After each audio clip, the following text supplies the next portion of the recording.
So this video is so up your street if you are currently making Amazon KDP books but are making either no to very little sales, and also if you are looking to get into Amazon KDP. Basically, if you want to start KDP, get some sales straight away, this video is for you. We are going to be looking through 10 reasons why your Amazon KDP books may not be selling. And some of them might seem really obvious, and some of them you're going to be thinking, oh, I didn't think about that. So without further ado, let's jump right in. So number one, I think one of the biggest missed opportunities that I see on Amazon KDP is those people that are putting their books out there, but they're not taking the time to put up the A+ content. And that's basically where you can post little images inside of your book. You can also promote any other books that you've got out there. You can put in there a bit more about your brand, about yourself, and honestly, it makes your book look so much more professional. So next time, and actually you can even go back into your older books and start putting that A+ content back in there. So if you think there is a book that this book should absolutely be selling, this is the one to do. So let's take a look at these two journals. So this journal here has got no A+ content. All you can see is on a computer the peek inside, which isn't really showing you an awful lot. And most people, let's face it, are shopping on Amazon on their phones, not on their desktop. And then if we take a look at this one here, the A+ content showing you how you can use it, even like these pictures here where you're seeing it laid out on a desk, it makes you want to kind of reach into that picture and grab it, and you can start to visualize it in your life. So it is so important that you start to incorporate this in. Now, number two is possibly, I don't know, definitely for me, quite an arduous and boring part of Amazon KDP. It's not something that I especially enjoy doing, but it is the research and the validating of your niche. Now, I'm fortunate enough that I've actually found a niche, I'm stuck in it, and I'm really happy where I am. But finding it took me a really long time, and now I'm kind of like dancing around the niche. So I'm not necessarily just in this box where I'm creating notebooks for this one thing, but actually I can create notebooks, colouring books, journals, and all those sorts of things for my particular niche. But validate your niche first. Like, let's take, for example, if you are making notebooks for dog lovers, okay? Dog lovers is a huge niche.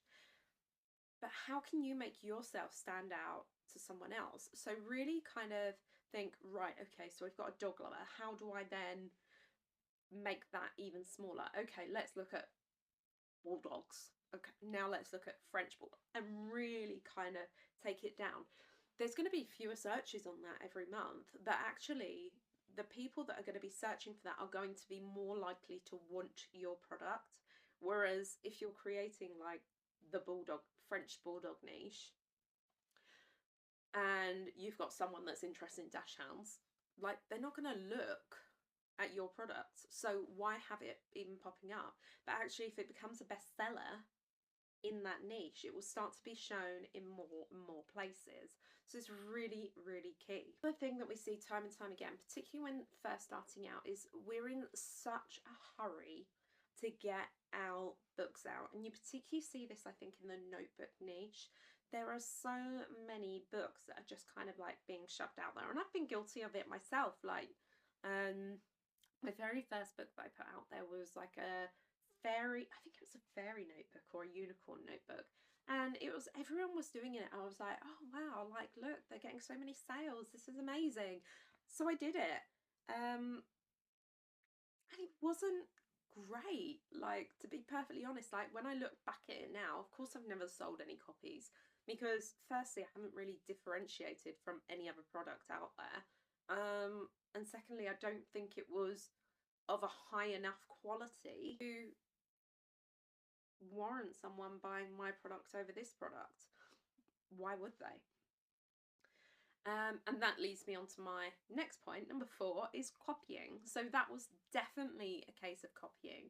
I was just kind of like, oh, what looks like it's selling? I know, like, little girls right now are really into fairies and unicorns. Let's create a notebook. Let's see what else other people have got. Oh, wow. Yeah, okay. Let's look in Canva. What images can I get and make this look really cool?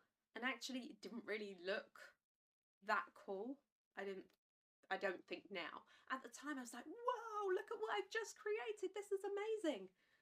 And I think that's what we've really got to be mindful of that. Like, what we're putting out there is something that we potentially want people to buy. So, yes, whilst you're making a notebook and you don't want to spend like months making a notebook cover, like, actually really put some thought into it. Consider the design elements. Consider, is Canva is amazing, by the way, but is Canva, have they got the right image, or do I need to go and source that from somewhere else? If you can draw, can you actually put your artwork onto the covers? Because that would make your product stand out. So, and next up we have Creative Fabrica. Like, Creative Fabrica, I think, is such an incredible tool, and I do use it, and I do download things like the journal templates and things like that. But a huge mistake that I see people making is they download it and then they upload it to KDP. And actually what can happen is KDP, if they notice that there's so many of these books that have gone out there, they'll actually just take that book off. They'll ban that book. So don't just download and then upload. Actually make sure that when you're downloading it, be like, okay, yeah, this is a really cool template, but how can I now make it my own? And like, small things will really make a difference. And it might be like the wording that you're using. It could be the images that surround the journal. It could be so many different things, and those small tweaks actually make it your own product. Number 6 is pricing. Now, pricing is a really interesting one. So sometimes you see books on Amazon that are priced so low. And you know what I think? I'm like, oh gosh, what on earth is wrong with this book? Why is it so cheap? Like, they must be really desperate for sales. It can't be that good, or it's been made so quickly that it's not very valuable. And then you see other books that are like really way overpriced. Like, you might see a notebook and it's like £25. And is a notebook ever worth £25? I don't know. It would have to be absolutely stunning to be made for me to pay £25 for a notebook. Like, stunning, stunning, stunning. Something that I'm going to keep like for life. So I think you need to kind of look around and see what the other people within your niche are currently selling at. Look at the trends. If you're in that notebook niche, you tend to find somewhere between £4.99, £9.99 is really good. The majority will be at about £6.99 in pounds, British pounds. And I think you've got to find where you're happy. So I don't like to necessarily go in at that middle ground, because then you're kind of bottlenecked with everyone.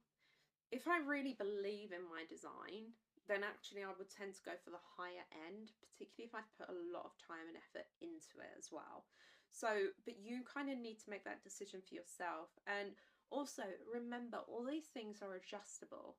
So you can start lower and kind of build it up as you start to get more sales, or you can start higher, and if you're not getting the sales, you can bring it back down. But I always think you're better off trying to get those first few sales first of all, so then Amazon know that people want to buy your book. And I think the other thing that we don't do enough as entrepreneurs is get other people's opinions. So it might be that, you know, you just give your husband or wife a nudge and just say, look, I'm creating this. What do you think of it? If they've got a design line, great. If they might even be part of your niche, that's even better. But if you haven't got anyone like that, look out for like consulting parties, or when you go through Amazon reviews of other people in your niches, look for what the common negatives and positives are of any given book. and try and rectify them in the books that you're making. And when you upload your book, regularly check back any kind of reviews and feedback, what's going on, because actually that can help you in your next book. Like, there's no point in just putting out loads of basic books and no one ever really making repeat orders. Of course you can do that, but what is the point? Surely you want to, if you want to do it for like my reasons, which is, you know, to eventually give up my 9 to 5, then, you know, I want to be creating like a brand so that people keep coming back for more. If you're just looking to make a bit of pocket money on the side and, you know, a bit of fun money, then fine, don't worry so much about the brand. It kind of really depends about where you want to take this. I think things like your Instagrams and your Facebooks, like, all you've got to do in that sort of a niche is post out like a carousel of dogs and like a cute quote with a little dog in the corner or behind it, and you're already starting to build that up. And then as you're getting books out, and you can also show like people you writing in the journal, and if other people that have the journal are happy to, you know, post their pictures and things to you, then you can do that, and you could give them like a voucher to get discounts and things in the future. And a huge mistake that I see so many times, this is our, what is it, number 9 already. Huge mistake that I see so many times is people not proofreading what they've done. So when you upload to Amazon KDP, you can order a test sample, and I have done this on the books that I really believe in. Notebooks and things I don't tend to, although I may print off the front cover just to check that it's all kind of formulated correctly. But so many times, like, there's typos and things like that, and it just makes you look unprofessional. And if you want that repeat custom, you need to go over it like a fine tooth comb. Like, seriously, look at it, scrutinize it, get other people to look and scrutinize, and keep adjusting it. Like, it's so important. The product that you're putting out there, the product that you want people to buy, you want them to feel as though they're getting good value for money. It's not just about shoving 1,000 notebooks out there with like a funny quote on. Like, yeah, they sell. I've got one out there and it's sold. Like, it does okay, particularly around Christmas. Because I think one of my keywords on it was like Secret Santa co-worker gift or something along those lines. So around Christmas, like, it does really well, and I suspect like leaving dues and things like that is where it does okay with. Just make sure that you're having a look at it, you're not putting it out there with typos. That's all I'm saying.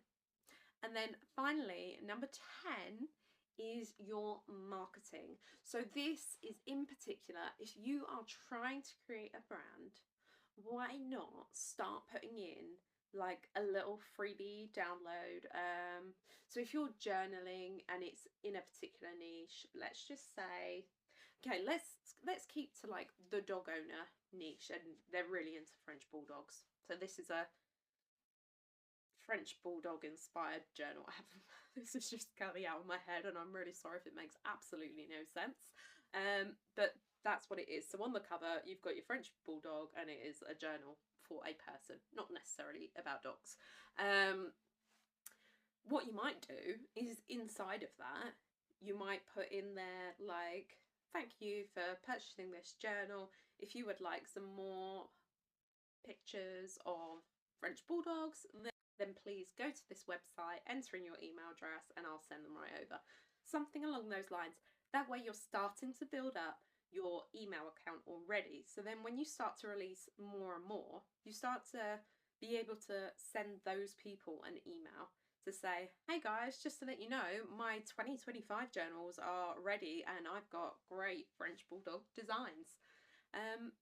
Whilst I'm recording this, I am really hoping, I'm not a dog person at all, that a French bulldog is an actual thing. I think it is. I know there's an English bulldog. I'm sure they're like the smaller ones. Yeah. If not, excuse the analogy. So yeah, it definitely is. It definitely is. A French bulldog is definitely a thing. I hope. Also, if anything ever happened to Amazon KDP, you've got an email list and a following already. So I really think that is the way to go. So if you want to now watch a video where I take you through the full entire process of creating an Amazon KDP account, then click onto this video. I'll see you all next time. Bye.